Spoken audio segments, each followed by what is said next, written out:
Paz, hermanos y hermanas. Vamos a estudiar la palabra del Señor y vamos a empezar leyendo una porción que quizás alguno nunca la ha leído, pero que aquí está en la Biblia. Les digo porque cuando yo la vine a leer, nunca la había leído y uno a veces cree que ya leyó toda la Biblia. Libro del profeta Ezequiel, en el capítulo 24, versos 15 al 18. De ahí nos vamos a introducir. Aquí hay una bonita enseñanza que quiero compartirla con ustedes. ¿Ya lo encontraron? Dice así: vino a mí palabra de Jehová diciendo: Hijo de hombre, he aquí que yo te quito de golpe el deleite de tus ojos. No endeches, ni llores, ni corran tus lágrimas. Reprime el suspirar, no hagas luto de mortuorios. Ata tu turbante sobre ti y pon tus zapatos en tus pies, y no te cubras con rebozo, ni comas pan de enlutados. Hablé al pueblo por la mañana, y a la tarde murió mi mujer, y a la mañana hice como me fue mandado. Cuando mueren nuestros seres queridos. El propósito de este tema es que a través de la palabra de Dios aprendamos cómo afrontar ese momento tan difícil. ¿Ya habían leído antes esta porción bíblica, hermanas? Y me llama la atención, hermanas, hermanos, Ezequiel es un profeta que profetiza desde la diáspora, ¿verdad? En el exilio allá en Babilonia, el Señor lo llama para que profetice, para que predique. Si bien es cierto, este acontecimiento en la vida del profeta tiene un significado, de él no vamos a hablar porque no es ese el propósito, sino vamos a ver cómo Ezequiel vivió ese momento, cómo lo tomó, cómo lo asimiló. Notemos que dice: vino a mí palabra de Jehová.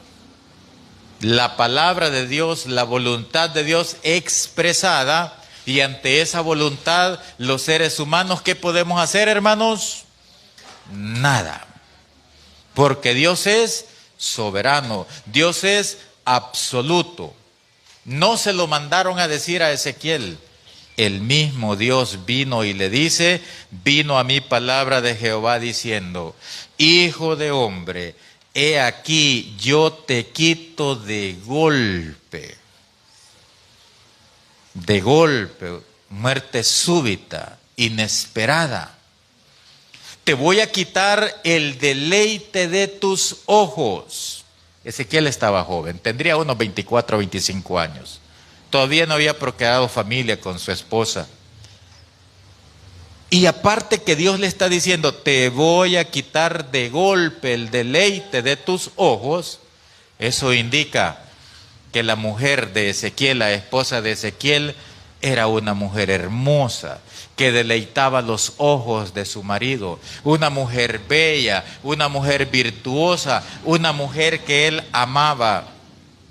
Pero aparte que le está diciendo, inesperado, de golpe, no le está dando explicaciones ni razones por qué se la iba a quitar. Con todo eso le dice: no endeches, o sea, no hagas lamento, no llores, ni corran tus lágrimas. Le manda y le dice: reprime el suspirar, o sea, el dolor. No hagas luto de mortuorios. Ata tu turbante sobre ti, o sea, como que nada ha pasado. Vos vas a tener que seguir laborando, ejerciendo. La vida continúa. Ata tu turbante sobre ti, ponte los zapatos en tus pies. No te cubras con rebozo, ni comas pan de enlutados. Mire, aquí descubrí que es bíblico dar pan en las velas, ¿verdad? Había desde antes pan para ese fin, para esos momentos. Hermanas, qué duro. Hermanos, qué difícil lo que le está diciendo Dios a su profeta. A veces uno cree que porque ser hijo de Dios y porque somos bien serviciales, creemos que vamos a tener un trato especial de Dios para con nosotros, y que hay cosas y que hay tragedias que les pueden pasar a otros, pero no a mí, porque soy hijo de Dios. ¿Verdad que así creemos a veces? A veces creo que la tragedia le puede llegar a los pecadores, a los inmundos, a ese mundo perdido en pecado, pero yo soy hija de Dios y le sirvo a Dios. ¿Y cómo es posible que me pueda llegar una tragedia semejante?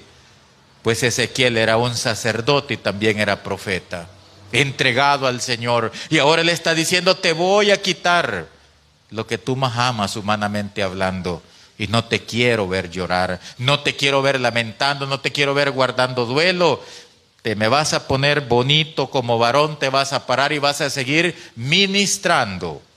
Dice el verso 19, le hablé al pueblo, el 18, le hablé al pueblo por la mañana y a la tarde, ¿qué pasó, hermanas?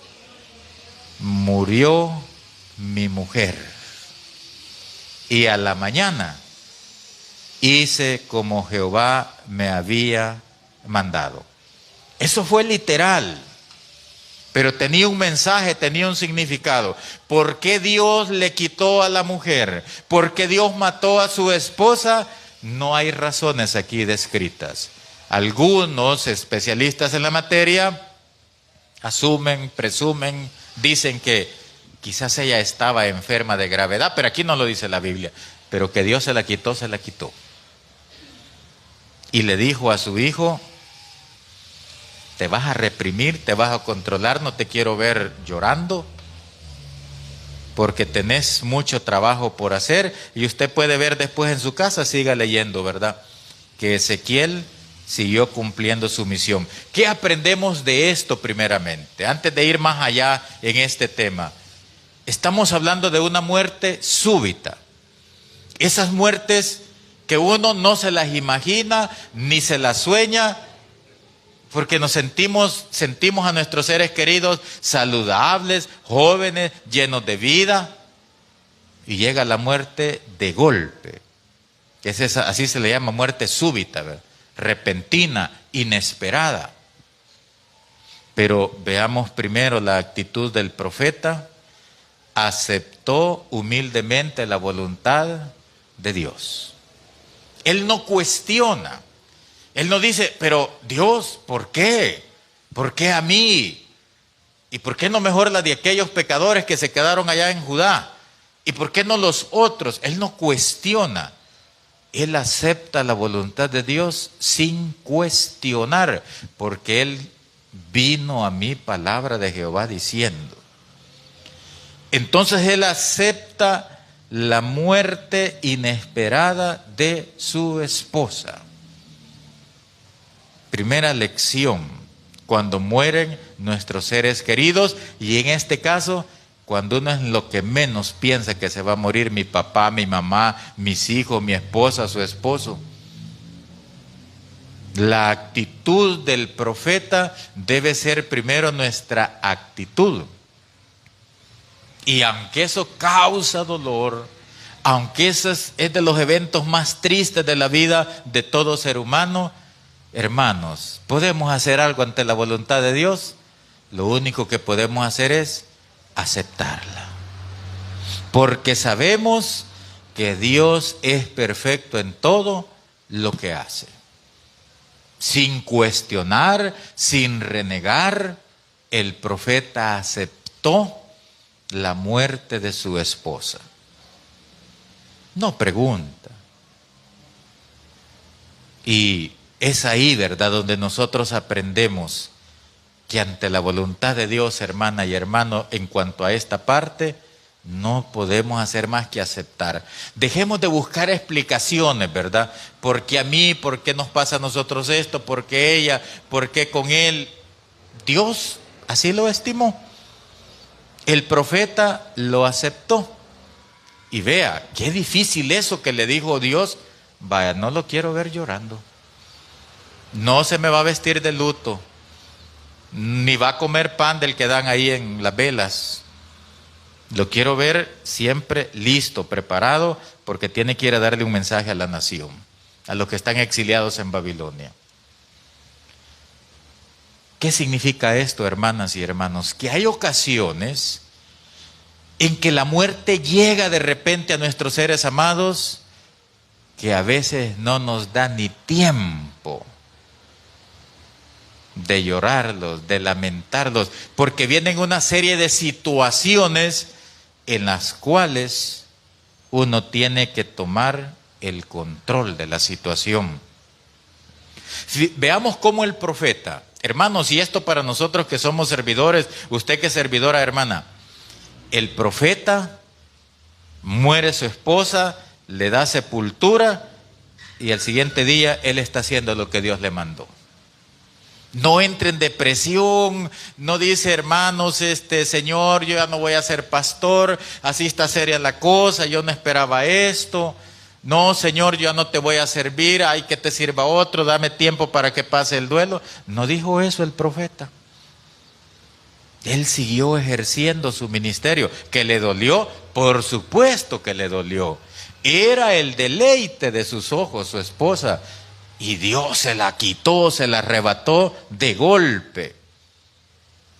Pero la vida continuaba para él. Sus obligaciones, sus compromisos. Él no se resintió, él no renegó, él no se quejó, él no echó marcha atrás en su ministerio.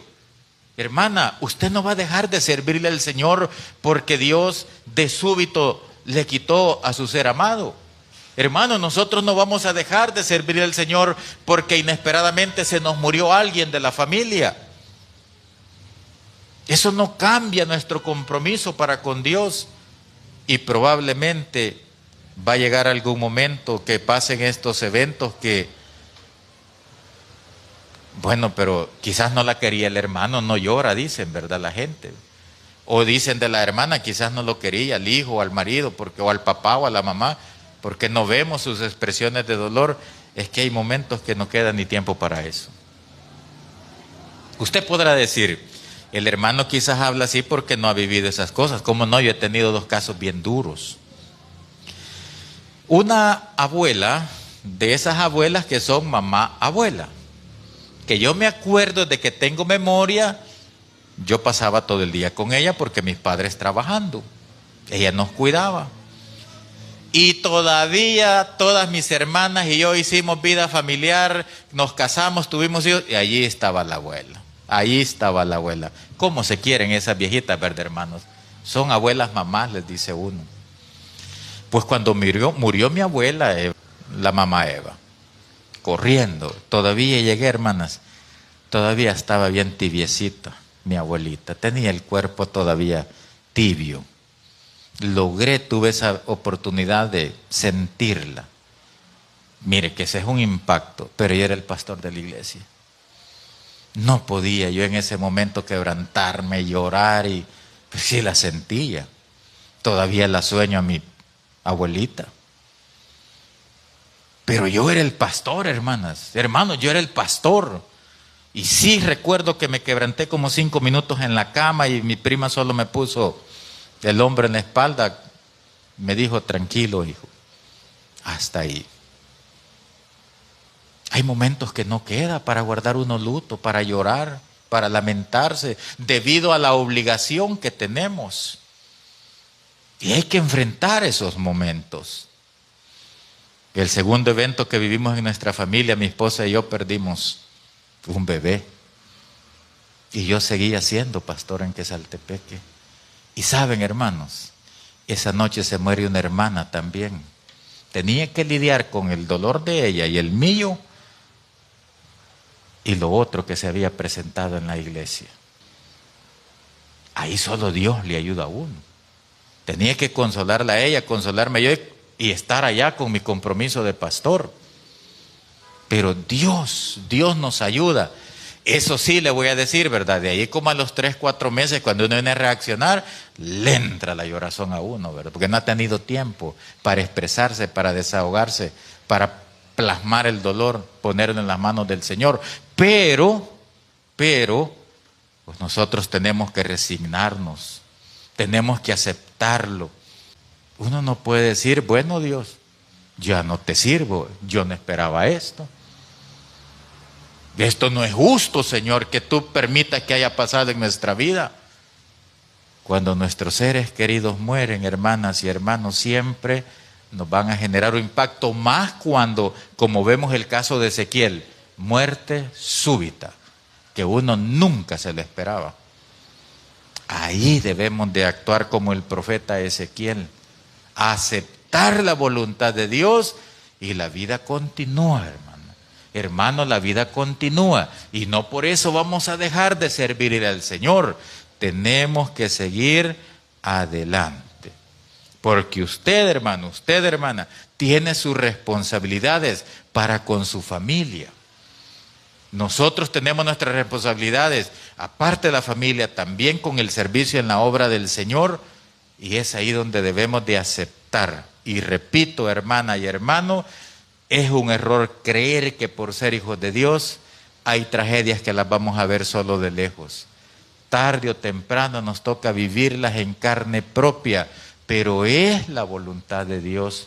Vino palabra de Jehová a mí, dijo Ezequiel, y me dijo: de golpe te voy a quitar el deleite de tus ojos.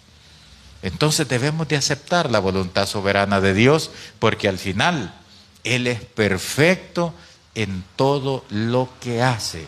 Él sabe por qué. Él lo sabe. Veamos otro ejemplo.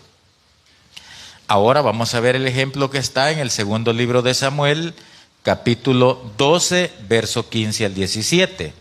Segundo libro de Samuel, capítulo 12, 15 al 17, un relato muy conocido por todos, dice así. Vamos a adelantarnos hasta ahí del 15 en adelante. Natán se volvió a su casa. Ya sabe el caso de David con Betsabé, y que producto de esa relación pecaminosa pues vino un niño, nació un bebé.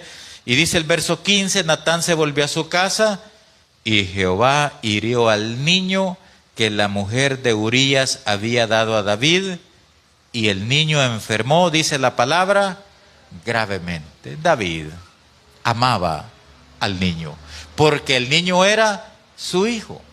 David se había enamorado tanto de Betsabé, la amó tanto a Betsabé, que poco le importó que era el rey de Israel, que poco le importó que era un amado de Dios. Bien dicen a veces que el amor es ciego, ¿verdad, hermanos? Es que se enamoró tanto que no le importó el que dirán, las consecuencias. Yo creo que entendemos un poco eso, ¿verdad, hermanos? Cuando uno se enamora, cuando usted se enamora perdidamente, hermana, todo le sale sobrando. Así le pasó a David. Se había enamorado tanto que no recapacitaba lo malo que estaba haciendo, hasta que lo reprendió el profeta Natán, pero ya venía un hijo en camino y había un niño. Y entonces dice la Escritura que Dios hirió al hijo de David, lo enfermó gravemente. Pero mire David su reacción, porque amaba a ese niño, a su hijo. Entonces David rogó a Dios por el niño. Ayunó David y entró y pasó la noche acostado en tierra. Desde el momento en que su bebecito cae gravemente enfermo, David, conociendo el Dios misericordioso, el Dios clemente, el Dios de amor, llora que llora, ruega que ruega, entra a orar y a ayunar. Dice el 17, se levantaron los ancianos de su casa y fueron a él para hacerle levantar de la tierra, mas él no quiso, ni comió con ellos pan. ¿Cuántos días pasó orando y ayunando David por su hijo? 7 días, porque lo amaba. Y él decía, no, Señor, si el que pecado soy yo, no es el niño.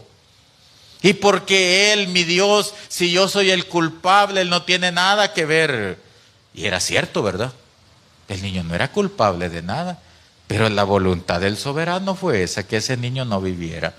Razones tenía Dios, y seguramente eran razones, propósitos que beneficiaban a su hijo David.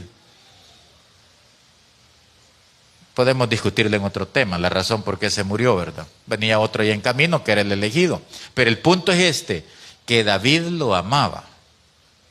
Y David oró, rogó, él lloraba pidiéndole a Dios misericordia por su hijo, que se lo sanara. Ayunó 7 días, y dice el verso 18, y el 7º día murió el niño. ¿Quería eso David? Hermanos, hermanas, y se enferman nuestros seres queridos, y empezamos a rogar, y a rogar, y a rogar con llanto. Nos ponemos en oración, Le pedimos a la iglesia que nos ayude a orar y ayunamos y ayunamos y ayunamos. Y nosotros decimos, yo sé que Dios me va a responder y me va a responder y me va a responder. ¿Y responde Dios o no responde? Sí, pero no a la manera que nosotros queríamos. De que responde, responde. David oraba y ayunaba para que Dios salvara a su pequeñito, pero no fue así. Ya Dios estaba determinado. Entonces dice que el niño murió al séptimo día. No sirvieron los ayunos, las oraciones, podría decir uno, el llanto. Y temían los siervos de David hacerle saber que el niño se había muerto, porque decían entre sí, cuando el niño aún estaba vivo le hablábamos, no nos quería escuchar. Cuanto más se va a afligir si le decimos que el niño ha muerto. Pero David era entendido, ¿verdad? Él estudió, analizó el silencio, la actitud, aquel palabrerillo ahí entre ellos. Y David dijo, se me murió. Mas David, viendo a sus siervos hablar entre sí, entendió que el niño había muerto. Por lo que dijo David a sus siervos, ¿ha muerto el niño? Y ellos le respondieron, sí, se murió. ¿Cuál era la reacción que esperaban sus criados? Que empezara la gritadera, la llorazón, a quejarse, a decir, fuera de aquí, no quiero ver a nadie, déjenme solo. Sorpresa. Todo lo contrario. David se levantó de la tierra, se lavó, se ungió, cambió sus ropas y entró a la casa ¿de quién? De Jehová. Para reclamarle porque el niño se había muerto. No, adoró.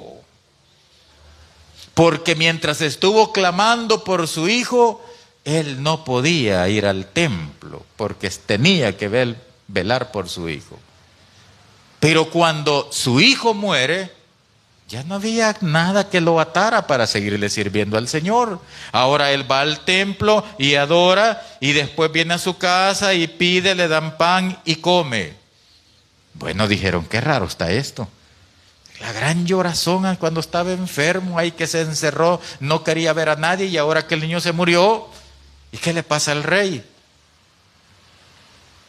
Le dijeron sus siervos, ¿y qué es esto que has hecho? Por el niño viviendo aún ayunabas y llorabas, y muerto él, te levantaste y comiste pan. Y él respondió, viviendo aún el niño, yo ayunaba y lloraba diciendo, ¿quién sabe si Dios tenga compasión de mí y viva el niño? Mas ahora que ha muerto, dijo él, ¿para qué? Voy a ayunar, ¿podré hacerlo volver? Yo voy a él, mas él ya no puede volver a mí. ¿Cómo se llama eso, hermanas? Resignación. Aceptar la voluntad de Dios. Cuando nuestros seres queridos enferman, oramos, ayunamos, lloramos y deseáramos que Dios los sane. En algunas ocasiones, si es la voluntad de Él, los va a sanar, pero en otras, no. Por muchos ayunos y oraciones que hayamos hecho. Pero viene David y reconoce, se resigna, acepta la voluntad de Dios, y para él la vida continuaba. Y la actitud que hace él, vea que es una actitud muy contraria a la que muchos hacemos en estos momentos o en esos casos. La actitud de él, que inmediatamente se da cuenta que el niño ha muerto, se levanta, se baña, se cambia. ¿Y para dónde se fue, hermanas?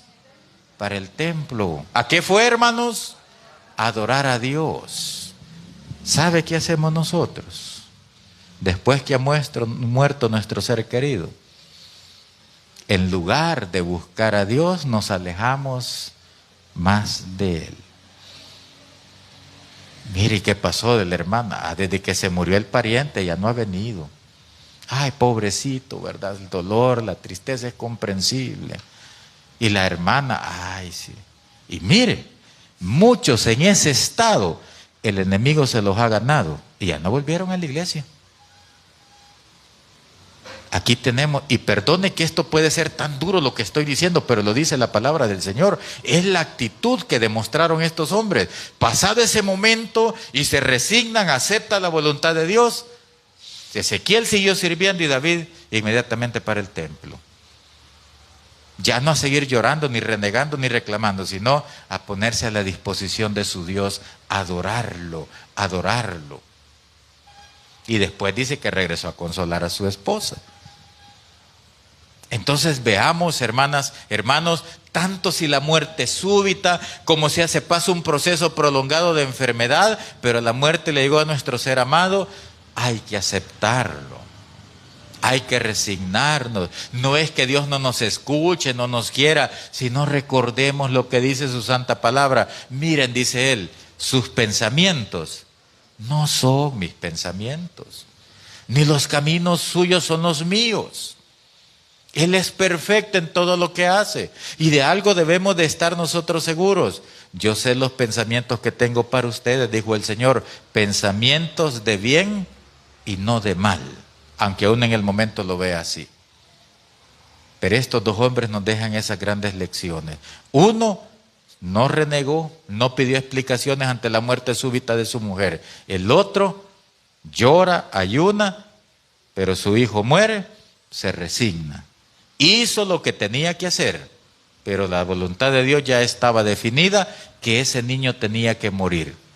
Por lo tanto, él acepta la voluntad de Dios y continúa. Ahora, visto estos dos ejemplos, ¿cómo, amada iglesia, debemos de ver la muerte de nuestros seres amados? Como para prepararnos, como para cuando esos momentos lleguen. Mire, es bueno platicar esto muy a menudo, porque es una realidad. La Biblia dice que todos los hombres, dicen, saben que han de morir. Eso es lo único seguro en esta vida, la muerte. De ahí nada es seguro. Entonces es bueno que de vez en cuando nos sentemos a platicar, ¿verdad?, con la familia. Yo a veces platico con mi esposa de la muerte y hasta hemos hecho planes cómo queremos que se trate la situación. Si ella muere primero o si muero yo primero, ¿verdad? A veces hemos platicado con los hijos cómo haríamos en caso. Generalmente uno cree que uno se va a morir antes que los hijos, pero a veces las cosas son al revés. Pero en fin, somos hijos de Dios, somos creyentes. A la muerte no deberíamos de tenerle temor, ¿verdad? Y hay que platicarlo porque es una realidad. ¿Sabe por qué? Porque en esos momentos, como eso no se platicó, no se dialogó, llega el momento de la muerte de un ser amado, un ser querido, y la familia no sabe qué hacer, fíjese. A pelear se pone en ese momento difícil. A que yo aquí, que yo allá, a que aquí, que hagámosle caso a aquel, que el otro tiene derecho.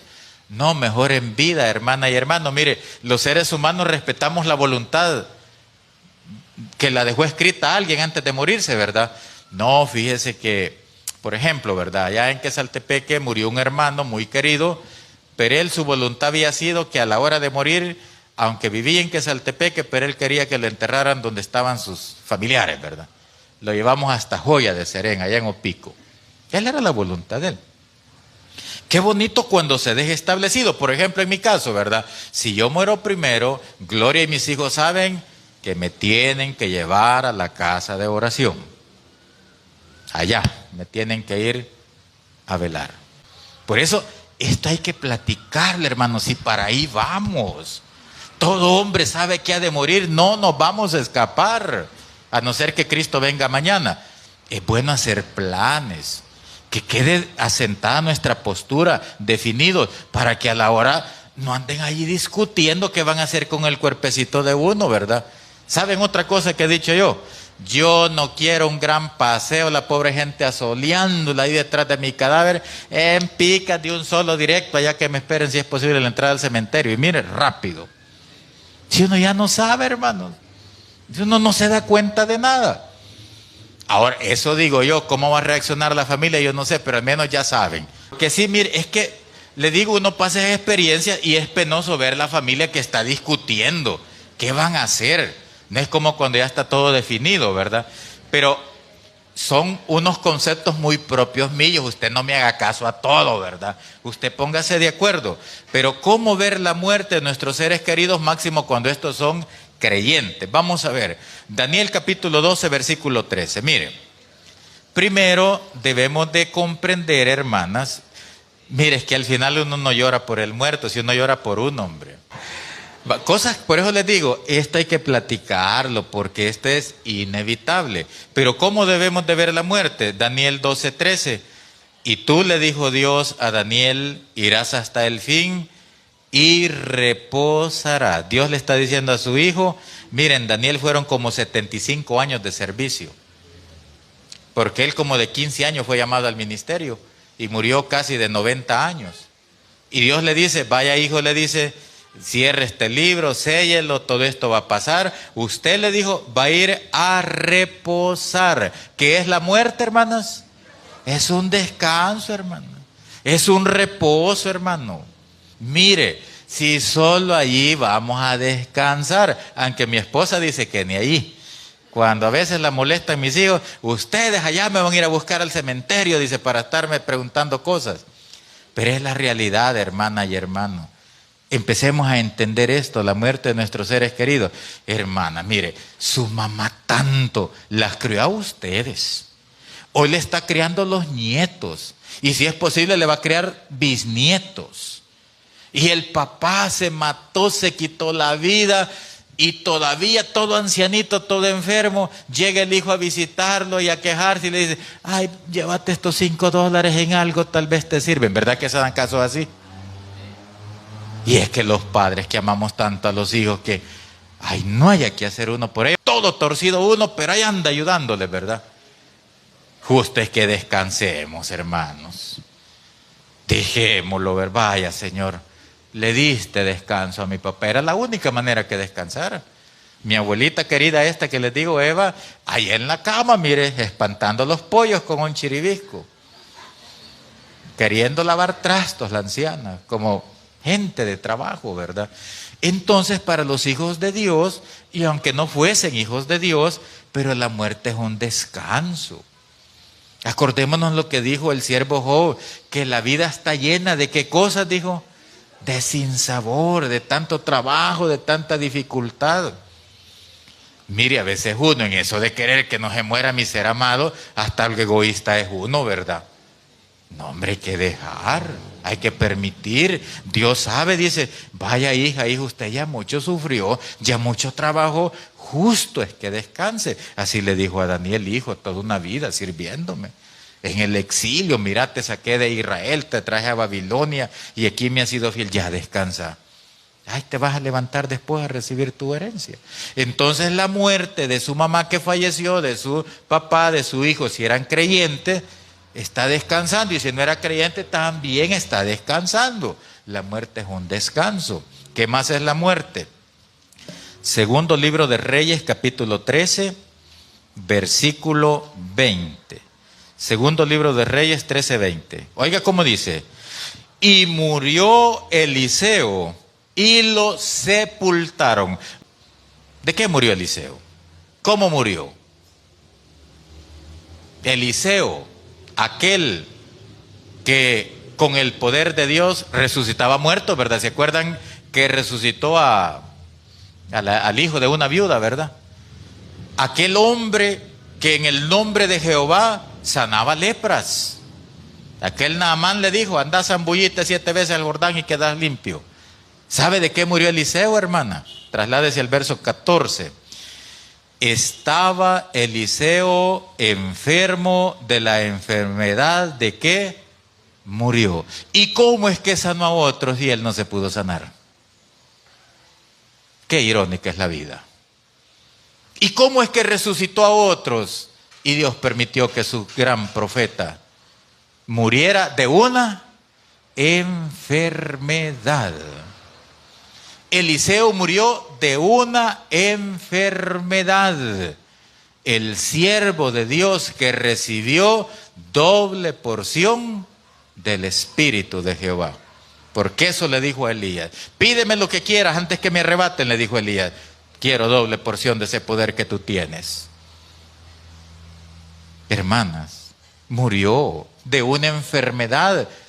¿Dónde estaba Dios que no lo sanó, que no lo ayudó? Murió el gran baluarte de Israel de una enfermedad.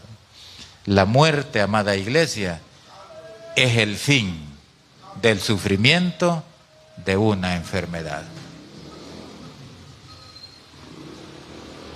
Es la manera como Dios nos sana a veces. El cáncer, la insuficiencia renal, la parálisis, lo que sea, murió de una enfermedad. Hermanas, hermanos, sí, por eso les digo, uno a veces llora no por el que se muere, sino por uno. ¿Saben por qué? Usted, es que miren, da compasión ver a hermanas, a hermanos sufriendo de crueles enfermedades, pero da compasión. Uno en esto de ser obrero, uno por rato está hasta como algo traumado de tanta cosa, ¿verdad? Y uno hasta ya se ha hecho un poco experto como en pronosticar, no profetizar, sino pronosticar, ¿verdad? Ya por la experiencia uno dice, no, la hermana ya casi, el hermano ya casi, no es que uno no tenga fe, sino que la experiencia nos ha enseñado.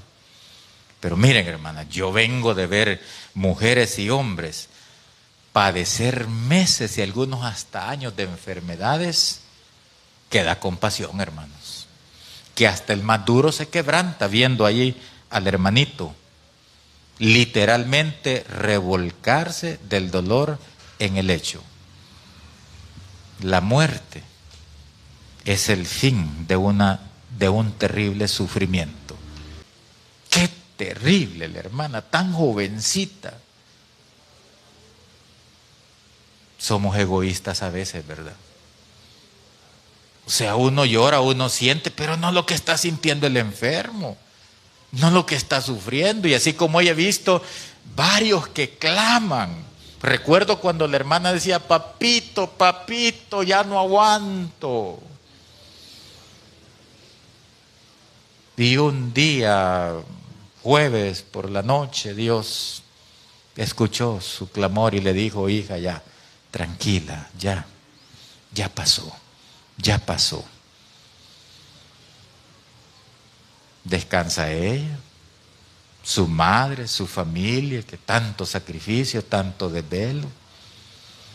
Entonces veamos la muerte de nuestros seres amados como el fin de un sufrimiento. ¿Qué le parece si no existiera la muerte? Ay, qué calvario estar. Si hay enfermedades que son insoportables, horas, momentos, ya no se diga que fueran años y años y años. Es lo mejor que podía haber pasado cuando alguien ha llegado a ese tipo de enfermedad. Y vemos en la Biblia que ni los grandes hombres de Dios fueron inmunes a las enfermedades. Y Eliseo, quizás usted lo había leído y no se había dado cuenta, Eliseo murió de una enfermedad. No dice, solo dice, estaba Eliseo enfermo de la enfermedad que murió, que lo llevó a la muerte. Y era un gran profeta. Y era un gran siervo de Dios. Entonces lo vemos de esa manera. También, más hermoso dice la Escritura, que independientemente de lo tormentoso que puede ser el momento previo a la muerte, esto será un dormir. Hubo un hombre que tuvo una muerte tan cruel y dolorosa en el tiempo del Nuevo Testamento, el segundo mártir de la iglesia que nos relata el libro de los Hechos. El primer mártir fue Jacobo, que lo mató Herodes, ¿verdad?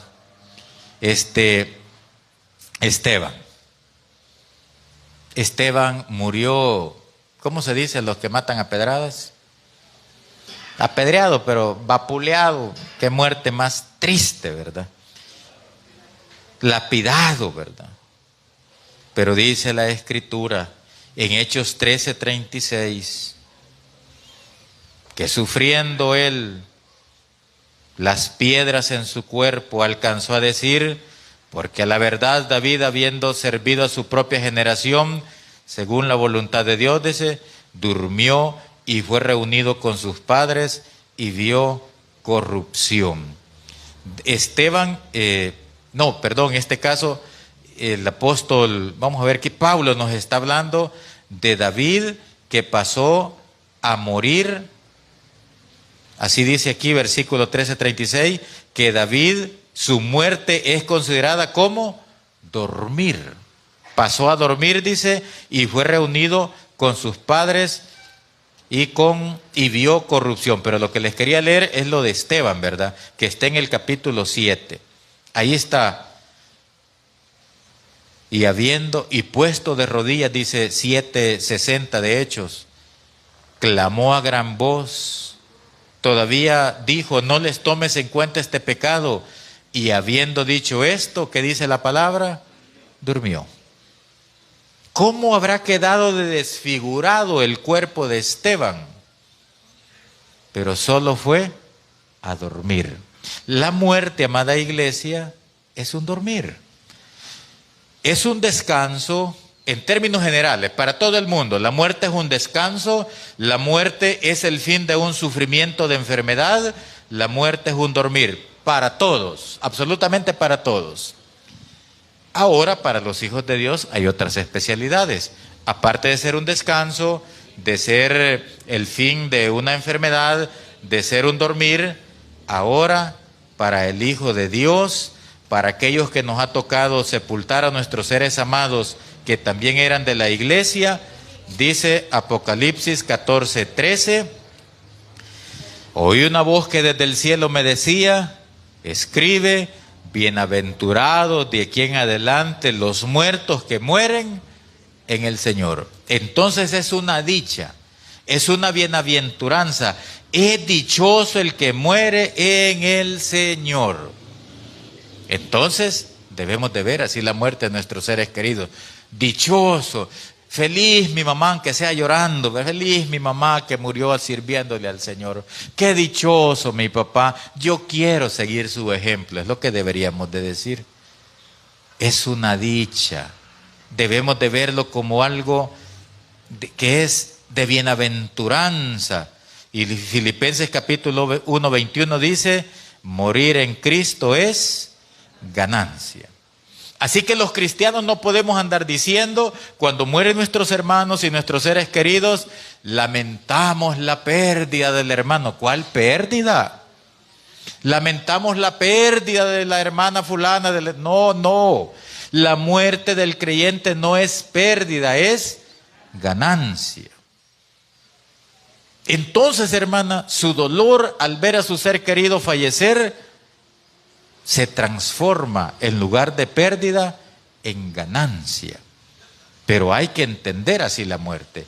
Y así la describe la palabra del Señor, como dicha y como ganancia. Así es que entendido todo esto, la muerte para los hijos de Dios, en lugar de convertirse en una tragedia, se convierte en un triunfo. En lugar de ser pérdida, es ganancia. Lo dice la palabra del Señor. Lo dicen las Sagradas Escrituras.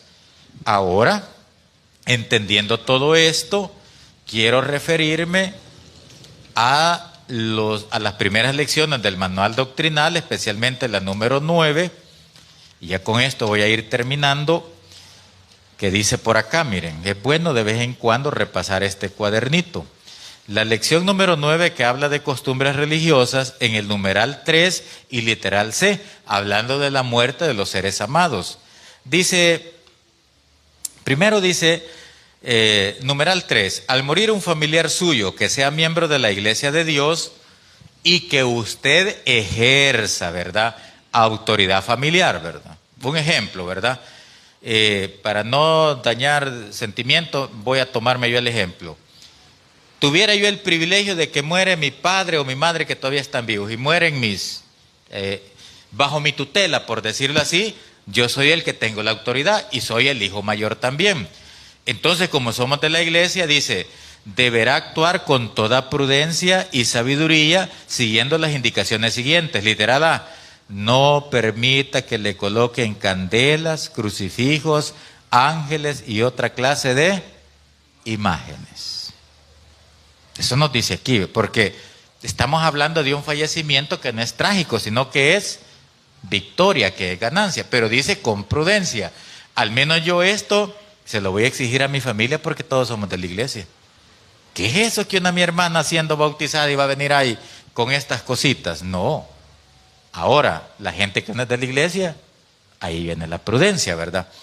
Literal B, no permita que le hagan alguna celebración religiosa de las que el mundo acostumbra, como 40 días, cabo de año, ¿qué más?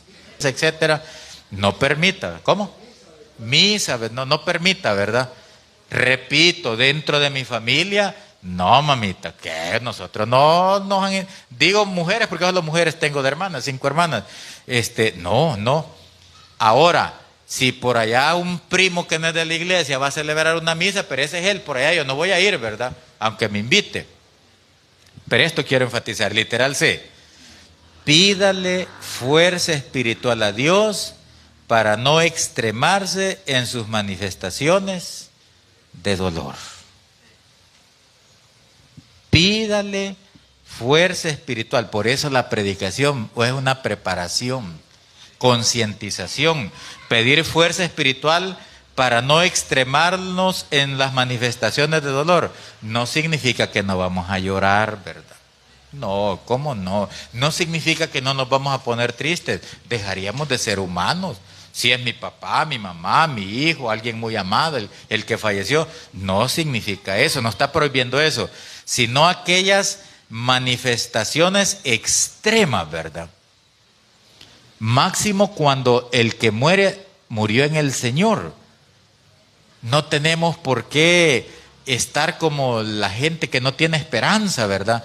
Aquellas manifestaciones que cuando van a depositar a la tumba o a la bóveda, hay personas que se quieren ir ahí, ¿verdad? Que se quieren, aquellos llantos, gritos desgarradores, aquellos ¿por qué Dios? ¿Y por qué? ¿Y por qué? No, nosotros ya no. Nosotros tenemos que pedirle fortaleza al Señor. Y como en la familia unos somos más débiles que otros, ¿verdad? El más fuerte tiene que asistir. Hermana, tranquila. Es dichosa mi mamá, es dichoso mi papá. No, sí estaba joven nuestro hijo, pero murió en el Señor. Pero quiero enfatizar el literal C, hermanos, porque muchas veces las expresiones de dolor de nosotros pareciera ser que no conocemos nada de la bienaventuranza de los que mueren en el Señor. Así pareciera ser. No, una persona que si no conoce estas bienaventuranzas, es normal, hermanos, que llore con desconsuelo, que grite, que gima, que reniegue, porque no es conocedor de estas bienaventuranzas. Pero nosotros que las conocemos, debemos de ver esto como algo normal y darle gracias a Dios que nuestro ser amado murió en el Evangelio. Y si no murió en el Evangelio, siempre darle gracias a Dios que Dios lo mandó a descansar, que Dios terminó con el cruel dolor que estaba pasando. Aún los hijos de Dios, en esos momentos tan difíciles, tenemos que hacer la diferencia. Tenemos que hacerlo, hermanos y hermanos. Si de algo Jesús se resintió cuando fue a resucitar a Lázaro, ¿de qué se resintió Jesús? De ver la gran incredulidad de los judíos y de Marta y de María, reclamándole al Señor, ¿verdad? Si hubiera venido, Él no se hubiera muerto. Las dos se lo dijeron. Y dice la Biblia que Jesús lloró. Jesús no lloró porque sentía la muerte de Lázaro. Jesús lloró viendo la incredulidad de la gente. Ya como creyentes, hermanos, así nos toca enfrentarla. Y gracias a Dios se los digo porque ya pasé un par de eventos. Van como 4 o 5 eventos que hemos pasado ya. Pero aquí dice la Escritura, nuestros seres queridos tarde o temprano, pero hemos visto y aquí tenemos, con esto finalizamos. Tesalonicenses, capítulo 4, primera carta, verso 3 en adelante. Tampoco queremos, hermanos, que ignoren acerca de los que duermen, para que no se pongan tristes como los otros que no tienen esperanza. Es clara la Escritura. No debemos de ponernos tristes como los otros. Nuestra tristeza debe ser mínima, porque es un dolor que también lleva gozo, lleva esperanza.